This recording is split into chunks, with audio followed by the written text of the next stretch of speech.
मैं आता हूँ सिद्धार्थ आपके पास।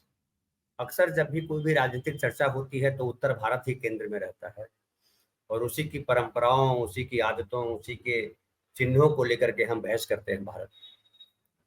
जब वंशवाद की बात आती है तो वो तमिलनाडु तक भी वो बात पहुंचती है। तमिलनाडु में हालांकि इसलिए बात होती है कि तमिलनाडु में जो है पेरियार हुए, कामराज हुए, दोनों ने बहुत परिवर्तन किए।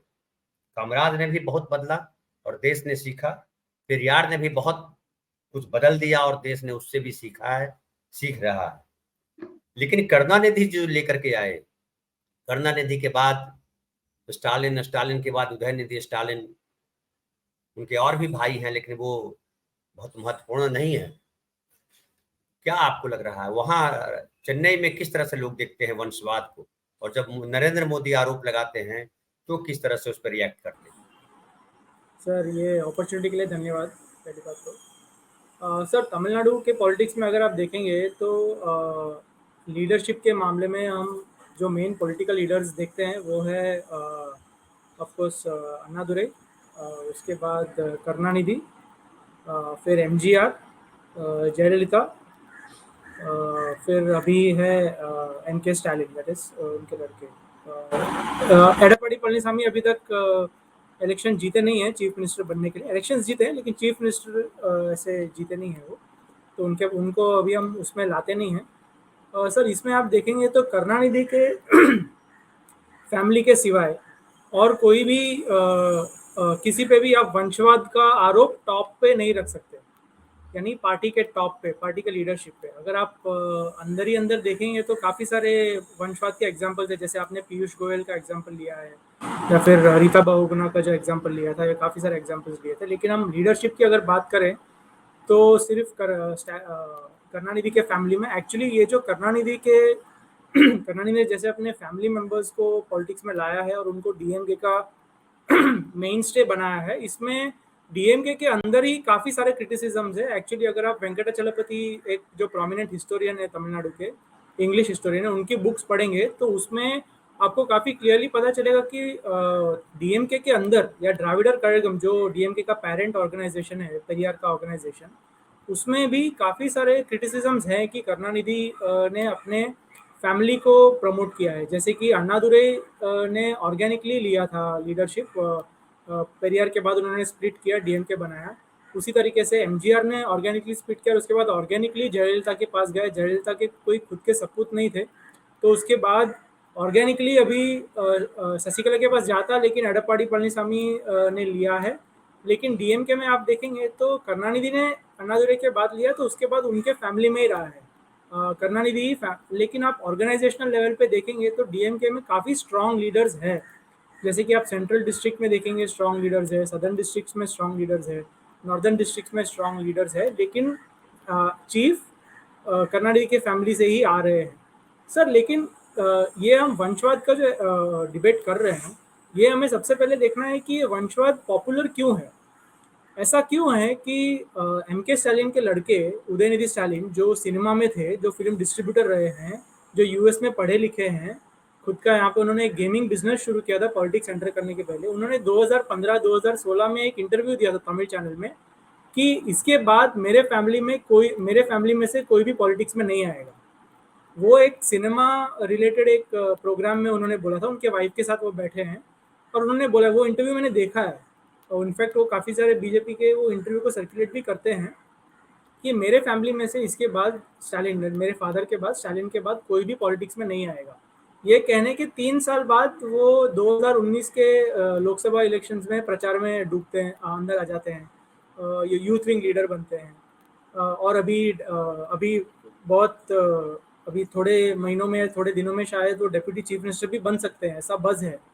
तो ऐसा क्यों है कि उदयनिधि स्टालिन नहीं आना चाहते पॉलिटिक्स में लेकिन आ गए और तुरंत एकदम पॉपुलर बन गए, ये क्यों है? क्योंकि जैसे एक सर ने यहाँ बोला था, पब्लिक के भीतर जो आइडेंटिफिकेशन है, जो फैमिलियरिटी है कि कोई जाने माने हस्ती का लड़का या जाने माने हस्ती की लड़की अगर पॉलिटिक्स में या कोई भी फील्ड में आता है तो उनको एक सेंस ऑफ फैमिलियरिटी, एक सेंस ऑफ कंफर्ट मिलता है। जैसे कि आप मुझे बताइए, यही डिबेट अभी फिल्म इंडस्ट्री में भी चल रहा है कि शाहरुख खान का अभी जो आर्यन खान है, आर्यन खान के साथ जो भी गलत चीज़ें हुई जो वो केस के बारे में, ऐसे तो काफ़ी सारे इंडिविजुअल्स के अगेंस्ट इंडिया में ऐसा होता है जो रॉन्ग चार्जेस फ्रेम करके पुलिस स्टेशन में जाते हैं, जो ड्रग्स वग्स होते नहीं है लेकिन उनके ऊपर पुलिस केस थोपा जाता है। लेकिन जो आउटपोरिंग ऑफ ग्रीफ है, जो पब्लिक सिंपैथी है, वो सबको मिलती है क्या? नहीं मिलती है। जितना आर्यन खान को सिंपैथी मिला वो बाकी सबको नहीं मिलता है। तो क्यों? क्योंकि हमारे पब्लिक में, जैसे कि सर ने जो कास्ट सिस्टम के बारे में बोला था, पब्लिक को ये वंशवाद पसंद है। जैसे कि अगर किसी बड़े आदमी के घर में बड़े आदमी के घर में जो नौकर काम करते हैं, वो एकदम 5-6 साल 10 साल के लड़कों को, उनके जो मालिक के लड़कों को भी वो मालिक मालिक ही बुलाते हैं। क्यों? ऐसा क्यों है? क्योंकि लोगों को फ़ैमिलियरिटी पसंद है और वो हमारे इसमें सिस्टम में इनग्रेन्ड है। जैसे कि अगर आप देखेंगे डीएमके की हम बात करें तो ए राजा जो है, जो फॉर्मर टेलीकॉम मिनिस्टर जो 2G केस में फ्री हुए थे ट्रायल कोर्ट में, उनके आप स्पीचेस देखेंगे तो द्रविडियन आइडियोलॉजी उनसे बेहतर कोई जो प्रचार कर सकता है, उनसे बेहतर कोई नहीं होगा मेरे ख्याल में। उनके जो स्पीचेस है एकदम बढ़िया, वो इंग्लिश भी एकदम बढ़िया बोलते हैं, तमिल भी एकदम बढ़िया बोलते हैं। अंबेडकर का आइडियोलॉजी, पेरियार का आइडियोलॉजी जो एकदम साधारण व्यक्ति को समझ में आया है, वो उस तरीके से एकदम मस्त बात कर सकते हैं। लेकिन चैलेंज ये है कि क्या ए राजा डीएमके के हेड बन सकते हैं ऑर्गेनिकली? नहीं बन सकते। लेकिन अगर आप बीजेपी को देखें तो बीजेपी में नरेंद्र मोदी के फादर तो पॉलिटिक्स में नहीं थे, लेकिन नरेंद्र मोदी आज बीजेपी में सबसे पावरफुल पोजीशन में है। Same for Amit Shah, same for, अगर आप स्टेट बीजेपी देखेंगे, अन्नामलाई कौन है, उनके फादर कौन है? कोई नहीं है। इसके पहले जो एल मुरुगन है, एल मुरुगन के फादर मदर तो वेस्टर्न तमिलनाडु में कंजर्वेंसी वर्कर या उस तरीके के काम में थे, तो वो बनते हैं। तो बीजेपी सक्सेसफुली ये ला रही है कि देखो, हम नॉर्मल लोगों को वंशवाद के बिना हम चांसेस दे रहे हैं। दूसरे पार्टीज ये कर सकते हैं। अगर दूसरे पार्टीज को बीजेपी का ये एलिगेशन अगर कंटेस्ट करना है तो उनको भी ऐसे नॉर्मल लोगों को ऊपर लाना पड़ेगा, और वो शुरू हो गया। एटलीस्ट तमिलनाडु में मैं देख रहा हूँ कि चेन्नई कॉरपोरेशन के जो मेयर है वो लेडी है, वो दलित लेडी है, वो सीट रिजर्व फॉर दलित है, तो दलित लेडी है। लेकिन उनके ऊपर भी ऑफकोर्स हम वंशवाद का वो ला सकते हैं। लेकिन जो डीएमके जो है नेक्स्ट लेवल ऑफ लीडरशिप को ग्रूम कर रही है, वो वंशवाद से आ रहा है कि नहीं आ रहा है वो ऑफकोर्स देखना पड़ेगा। लेकिन definitely next level of leadership को ग्रूम कर रही है, ताकि वो बीजेपी की जो एलिगेशंस है कि नहीं आप सिर्फ पॉलिटिकल डायनास्ट को ही चांस दे रहे हैं, उसको काउंटर करने के लिए ऐसा एक वो वर्क चालू कर रहे हैं। अगर हम एडीएमके के साइड पे देखें तो एडीएमके का जो है, जयललिता ने पार्टी इस तरीके से बनाया था कि आज कोई मिनिस्टर हो सकता है और कल वो कुछ भी नहीं है, उस तरीके से हो सकता है। जयललिता ने पार्टी उस तरीके से बनाया था। तो उसकी वजह से क्या हुआ कि जो लीडर्स है वो ऑर्गेनिकली उभर के आए हैं। जैसे कि आप अभी जो एडीएम के जो मनी बैग्स बोलते हैं, जिनके पैसे पे पार्टी काफ़ी मजबूत पे खड़ी है, जैसे एसपी वेलुमनी कोयम्बतूर के एमएलए हैं और प्रीवियस लोकल एडमिनिस्ट्रेशन मिनिस्टर हैं। वो 1990 से कोयम्बतूर कॉरपोरेशन के कॉन्ट्रैक्टर थे। एकदम लो लेवल हम्बल बिगिनिंग से आए, लेकिन आज उनकी संपत्ति अकॉर्डिंग टू उनके पॉलिटिकल ओपोनेंट्स बहुत बहुत ज़्यादा है। लेकिन एडीएमके में ऐसे बहुत सारे लीडर्स हैं आज जो पॉलिटिकल डायनास्ट नहीं है, जो हार्ड वर्क ग्रास रूट से ऊपर आके आए हैं।